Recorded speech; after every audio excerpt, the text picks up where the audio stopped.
Good evening to all. It's great to be able to participate in this sort of double ekphrastic moment where we take one thing, turn it into something else, and turn that into something else. Thanks to Jonathan and Sarah and Scott for putting our words to music and to my fellow poets and everyone who came out to hear this. For my work, I had to take it from three separate pieces. And so Scott and I, we worked together to combine those together into one piece. So I'll be reading from you some of the source material. The idea when I was writing these other poems was that it was the artist, many from the artist's point of view, the artist speaking about what inspired them or what they had to do or what drove them to the moment of having to paint or what caught them. So I'll start off with the one from Henry Lautrec, Two Women Waltzing. Notes from the painting. My hand, her back, her hand, my neck, her hand, my stare, her breasts, her stare, my eyes, we dance, we dance. Two cameos murmur in this dark, daughters lost in this female forgetting how they pulse a perfumed laughter, how they dance like dirty feet. Beneath each petticoat, a religion hums.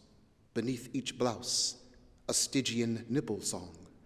With mouths fragile as fractured fall, each autumn's other under midnight sky. Ah, Montmartre, you are Paris unpedaled to its pistolate side. And next, I'll go with Dancing at the Moulin Rouge, also by Lautrec.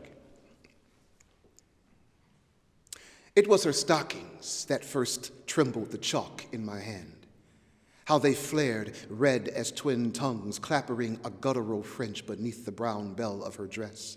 So gauze thin a cicada's wing, so diaphanous and ungravitied, as if lifted by a ligature of lamplight. The aristocrat in me wanted her unstuttered absinthe, her plebeian wormwood and burnt sugar twirl. I know it should not have been captured. Some phenomena are meant to be ephemeral as mayflies, like Robespierre's ghost glimpsed at Errancy.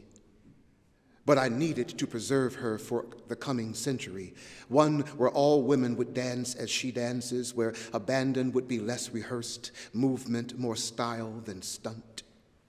Yet, I fear women like her will always be misplaced, even though envied for how men moth toward them like hoar flame, for how their feet mistress the air, for their limbs beating night into a bruised and painted shadow.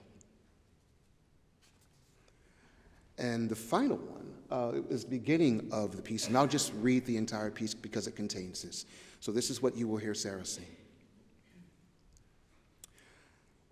This is a mixture of Degas and Toulouse-Lautrec. The dancers are done with the day's demand, and now only long for rest. But one is dejected. Notice how her left hand lies on her cheek, the right a limp fish across her dress. The other ballerina pays her no attention. She keeps unlacing her shoes. They both understand the body's reinvention requires such devotion, demands such dues. Her hand to her hand, her stare to her stare. They dance, they dance, they dance. What made him want to paint her that night in Montmartre? There was something in the way her stockings flared. But when he decided to paint her, he was merely moved by how she moved like flame and smoke. The dancers are done with this day's demand, and now only long for rest. They both understand the body's reinvention requires such devotion, demands such dues.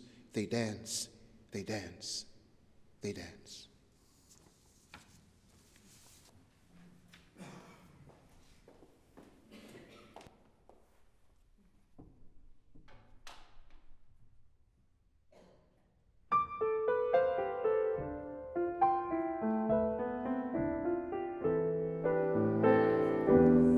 Dancers are done with the day's demands, and now only long